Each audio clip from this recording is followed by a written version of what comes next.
Olá, bem-vindo à Capital Nobre. Hoje nós vamos falar sobre emagrecimento, sobre o processo de emagrecimento ou manutenção também do peso, dessa perda que você teve, porque na verdade não adianta simplesmente perder e ganhar, perder e ganhar. Nós vamos falar sobre como a psicologia pode te auxiliar a perder e manter. Eu sou Adriana Nobre, sou psicóloga e deixo aqui para vocês os contatos da empresa Capital Nobre e também as nossas redes sociais. Bem, o termo pense magro já é um pouco conhecido para quem já ouviu falar do que também vem sendo chamado de psicologia do emagrecimento. Na verdade, não é exatamente a psicologia do emagrecimento, mas são teorias da psicologia que podem te auxiliar no emagrecimento. O termo psicologia do emagrecimento auxilia para que você associe uma coisa a outra, mas várias teorias podem ser usadas. Então, para a gente chegar lá, vamos pensar no seguinte: anota num papel ou guarda na sua memória uma dinâmica bem rapidinha. O que você quer para o seu corpo, para a sua saúde física ou mental nos próximos 6 meses? O que você pensa? Traça uma meta. Uma coisa bem rápida. Eu gostaria de perder 5 quilos. Eu gostaria de me estressar menos com tal situação. Qualquer coisa que você possa pensar. Quando eu falo em saúde mental, é exatamente isso. Você não se preocupar tanto, ou você não ocupar tanto a sua mente com algumas coisas que podem estar te levando a uma situação não muito agradável, como, por exemplo, você pode estar somatizando alguma coisa. Já ouviu falar sobre esse termo? A somatização é quando algo acontece com você, você retém aquilo e acaba se transformando em alguma doença. Então, o que você pensa nos próximos 6 meses para a sua vida? Anota no papelzinho, para um pouquinho o vídeo, anota ou guarda mesmo na sua memória, mas tenha um tempinho para você fazer isso, certo? Continuando então. Por que a psicologia tem sido usada nos processos de emagrecimento? O que você acha? Bom, aqui nós usamos a teoria da terapia cognitivo-comportamental, que é o TCC. O TCC fala sobre as emoções e comportamentos como sendo determinados pela forma como a gente interpreta a nossa realidade. Ou seja, aquilo acontece com a gente e a maneira como a gente retém aquilo, como a gente interpreta, como a gente relaciona com o que a gente vive, isso vai ser determinante na nossa emoção e no nosso comportamento. Assim é a teoria cognitivo-comportamental. Claro, existem outras que podem ser usadas também no processo, mas a mais comum realmente é o TCC. Essa é uma teoria da psicologia. No começo eu falei a respeito de outras, né? Existem outras teorias que podem ser usadas no processo de emagrecimento, no que chamam de psicologia do emagrecimento, porém aqui nós vamos nos basear na TCC. Bem, o que acontece? Por que a psicologia vem sendo usada? Nós tínhamos um tratamento nutricional que era o tradicional, que tem se mostrado ineficaz. Por quê? Bom, o mundo mudou, as pessoas mudaram, os relacionamentos mudaram, as formas como nós vemos as coisas, como nós interpretamos as coisas, também mudou. E aí, por conta disso, novas ferramentas, novas abordagens vêm sendo incorporadas para que a gente tenha não só uma dieta, pura e simplesmente, durante um período. Durante 6 meses eu não vou comer tal coisa, eu vou evitar tal coisa, mas sim uma mudança de comportamento. E aí a gente tem uma compreensão das influências dos pensamentos, olha a psicologia aí, e sentimentos, psicologia também, nos comportamentos sobre alimentação e corpo. Ou seja, como você interpreta, como você vê, como você sente, leva você a gerar um determinado comportamento. Mas como seria isso? Bom, existem algumas coisas que nos impedem, que nos atrapalham na manutenção dos hábitos saudáveis. E também nos exercícios. Mas por que isso acontece? Por que para algumas pessoas é fácil e para outras não é? Bom, na verdade, tudo é uma questão de percepção. Como você vê a situação, como você encara a dificuldade ou a facilidade daquilo que vem para você. Por exemplo, nessas duas imagens, o que você vê na primeira delas? Algumas pessoas já viram coisas bem variadas. Eu já dei palestras em vários lugares onde as pessoas falaram coisas que eu também não tinha percebido até então. Mas, no geral, percebe-se ou uma mulher, uma moça, ou uma senhora. Depende um pouquinho de como você vê, realmente depende da sua percepção. Você pode ter dificuldade de ver uma ou outra. E na segunda imagem? Um elefante. Ainda não vi ninguém dizer que não era um elefante, mas a questão aqui é saber quantas pernas tem esse elefante. Tem 2, tem 4, tem 5, tem 8. É a questão da percepção. Com isso, a gente consegue identificar o seguinte: a maneira como você vê, a maneira como você identifica as coisas, a maneira como você internaliza aquilo, leva você a ter sensações diferentes das outras pessoas. Sabe aquela questão de filhos do mesmo pai, da mesma mãe, educados, teoricamente, da mesma forma, na mesma casa, até na mesma escola, mas eles têm a sua forma diferenciada de ver as coisas, de internalizar o que se passa, de expressar sentimentos, sensações. É exatamente isso. As pessoas são únicas, então a forma como nós vemos, como nós sentimos, é somente nossa. Olha só essa imagem. Como é que você, por exemplo, percebe a sua comida? Aqui, claro, uma charge, uma brincadeira, onde é dito para que o Garfield ele perceba diferente a comida, né? Então, para fazer uma dieta decentemente, você tem que mudar seus hábitos alimentares. Você tem que ver a comida de outro jeito. Olha o jeito que o Garfield viu a comida. Ele simplesmente se virou e foi olhar. Não é isso. Perceber a comida de uma maneira diferente é perceber que ela não é a sua válvula de escape para alguma coisa. Aconteceu um problema, eu vou descontar na comida. Eu vou comer muito porque eu estou chateado, estou estressado, então eu preciso comer. Será que é isso? Será que a comida alivia estresse? Existem alimentos que conseguem mexer um pouquinho realmente com o nosso cérebro, como por exemplo o chocolate. Você sente um prazer, uma felicidade ao comer. Porém, não é necessário que você coma uma barra inteira de chocolate, um pedaço já faz isso. E aí, a gente chega nos pensamentos que te levam a ter esse tipo de atitude com relação à comida. Porque, na verdade, a pessoa sabe entre aspas, né? O que fazer e o que comer. Mas ela se sente o quê? Impotente. Ela não consegue fazer o que é correto, o que deveria fazer.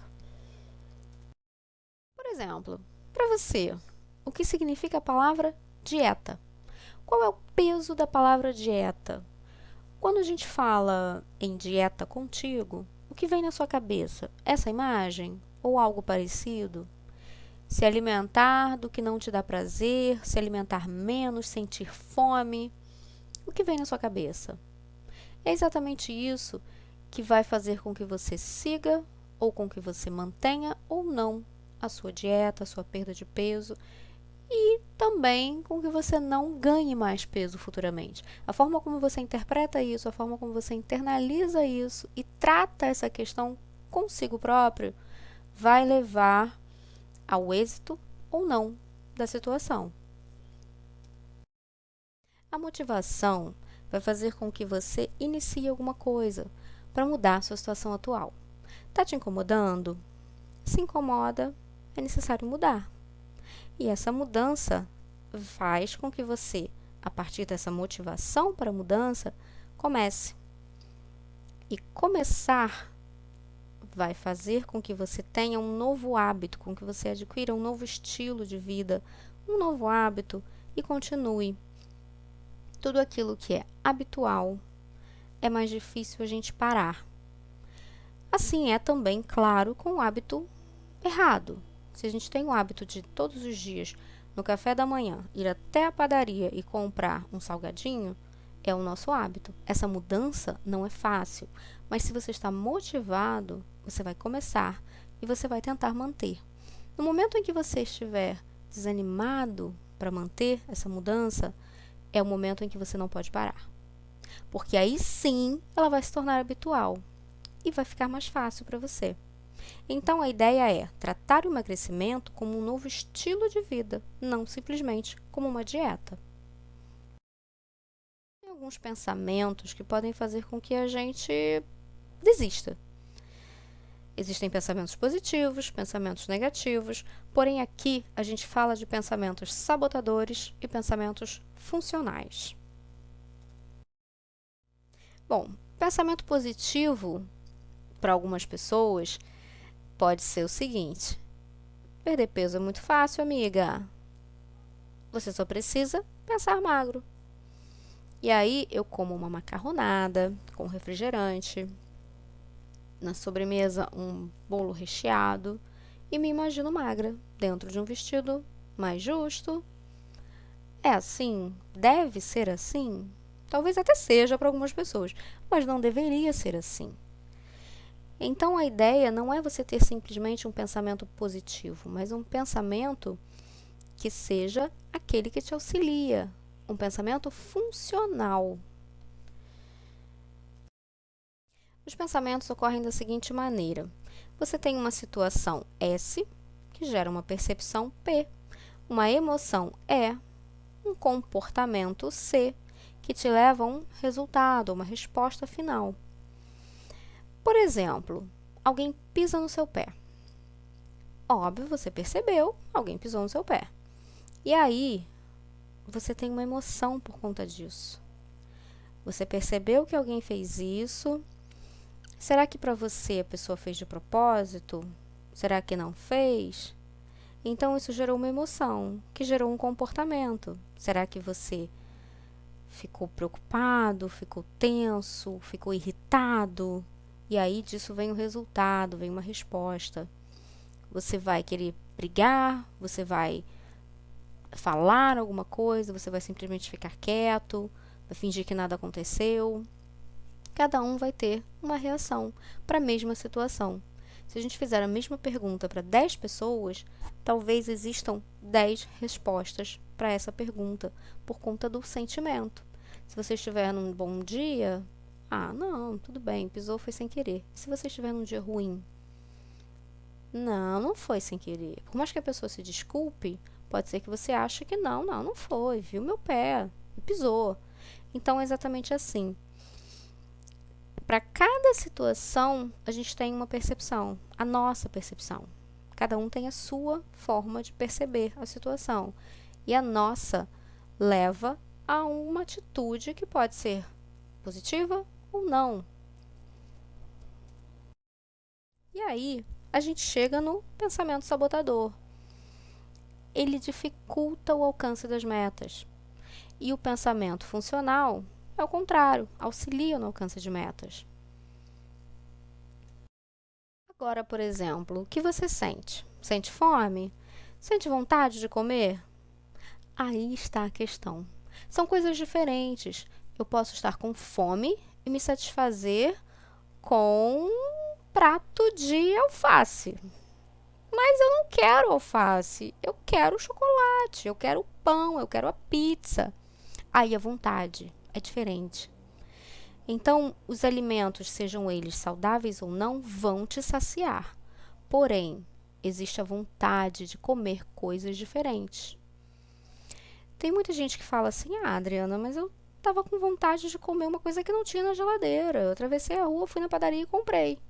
Então, você não estava com fome, você mesmo disse, estava com vontade de comer aquela coisa que não tinha na geladeira. Essa vontade faz parte também de um pensamento sabotador.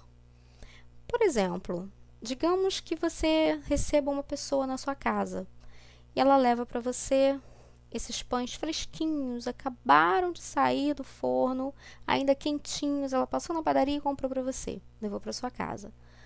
O que você pensa? Eu não posso fazer desfeita, né? Eu vou ter que comer. Ou, tá bom, vou comer um. Depois que você come um, o que você pensa? Já que eu comi um, eu vou comer mais, né? Tá tão gostoso, tão cheiroso.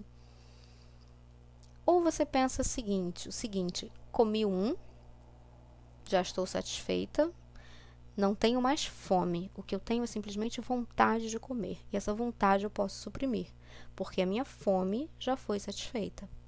Aí está a diferença entre o pensamento sabotador e o pensamento funcional. O sabotador diz para você, só mais um, não faz mal. Ou então, você já sabotou sua dieta mesmo, não tem problema, só mais um pedacinho, só mais um pãozinho. E o funcional diz para você, você já saciou a sua fome, não é necessário comer mais. Então, pense nisso quando você estiver comendo e você pensar, só mais um, ou eu estou numa festa. Lembre-se dos pensamentos sabotadores e tente transformar num pensamento funcional. Como? Como fazer isso então? Bom, identificando. A primeira coisa é identificar o seu pensamento sabotador. A segunda coisa é não dar ouvidos a ele. Não fazer o que te sugere o pensamento sabotador. A terceira coisa é prestar bastante atenção naquilo que faz com que você tenha pensamentos sabotadores. Existem sempre algumas situações ou até algumas pessoas que fazem com que a gente tenha esses pensamentos sabotadores. Pode ser que você, ao almoçar com um colega, coma um pouquinho mais do que comeria se estivesse sozinho. Não é para você deixar de almoçar com esse colega, mas para identificar que com ele, ou com eles, ou com um grupo de pessoas, você come mais. E aí você conseguir parar no momento em que você estiver saciado. Simplesmente com vontade de comer e não mais com fome. A diferença principal para nós é exatamente essa. Até onde eu vou para saciar a minha fome e até onde eu vou para satisfazer o meu desejo, a minha vontade de comer. Talvez essa vontade possa estar te levando a um aumento de peso ou a sabotar a sua dieta. Comer não é um comportamento automático, mas ele pode se tornar um comportamento automatizado.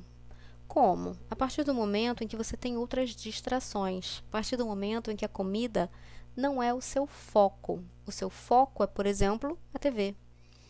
Assistindo TV, é comum que as pessoas acabem comendo um pacote inteiro de biscoito ou até mais de um, porque elas não estão prestando atenção no que estão fazendo, estão prestando atenção no programa, na televisão. Assim como foi feito, vários experimentos têm sido feitos nesse campo, mas um deles me chamou a atenção, que foi com a pipoca. Foi dado a um determinado grupo pipoca que foi feita no dia anterior. Aquela pipoca que quando a gente mastiga, quando a gente morde, a gente sabe que a textura é diferente, que ela está um pouquinho murcha. E para outro grupo foi dada a pipoca do dia, pipoca fresca, recém-feita. O grupo que recebeu a pipoca velha não conseguiu identificar a diferença, não reclamou, não falou nada. Depois que foi dito a eles, então eu percebi, não, talvez não, porque o foco era o filme, o foco não era a pipoca. Se as pessoas tivessem recebido a pipoca em um outro ambiente, sem distrações, é bem provável que percebessem. Assim como um outro experimento também bastante interessante com recepcionistas de clínicas. Para algumas, foi dado um cesto de frutas, frutas lavadas, frutas já prontas para o consumo. E para outras, foi dado um pote de balas com chocolates, balas. Bem, quem será que consumiu mais? Infelizmente, as frutas não foram tão consumidas quanto o pote de guloseimas. Mas o que a gente consegue perceber? O que acontece com relação a esse experimento? Bom, se está próximo de você, se está fácil para você, você vai acabar comendo. Não é que as frutas não sejam apetitosas, não sejam gostosas, as pessoas não queiram. Mas a facilidade de um chocolate, de uma bala, é diferente. E a atratividade também, porque a gente tem sempre um comercial de TV mostrando os sorvetes, mostrando os chocolates, mostrando os biscoitos, mas não tem comercial de TV mostrando as frutas. Então a mídia influencia muito nisso também. E é importante que a gente tenha à nossa mão coisas saudáveis, coisas que não vão sabotar a nossa dieta. Pense nisso e talvez essa mudança simples de hábito possa te auxiliar também no processo de emagrecimento. A sua meta traçada no início. Será que traçar meta é fácil? Bom, para uma meta, é necessário que a gente pense em algumas questões.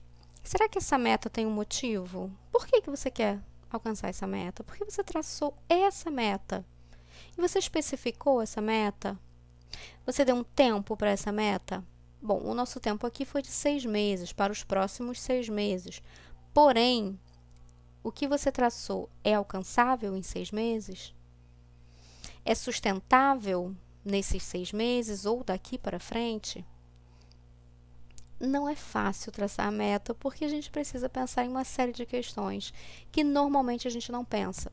Por isso que muitas pessoas acabam desistindo da dieta, por exemplo, porque elas traçam metas inalcançáveis e que não podem ser sustentadas por elas. É importante que você tenha um acompanhamento médico, um acompanhamento psicológico, nutricional, para alcançar a meta de emagrecimento e manter a sua meta. Esteja atento ao fato de ter algum tipo de doença que pode atrapalhar, alguma questão hormonal. Quem tem doenças crônicas precisa de um acompanhamento maior. Mas, se você se identificou com as questões aqui tratadas, entre em contato com a gente. Pode fazer parte do programa Pense Magro. Entre em contato com a gente, tire as suas dúvidas. Curta a nossa página no Facebook, nosso canal no YouTube e periodicamente receba as nossas novidades, os textos, os vídeos. E muito obrigada pela sua atenção.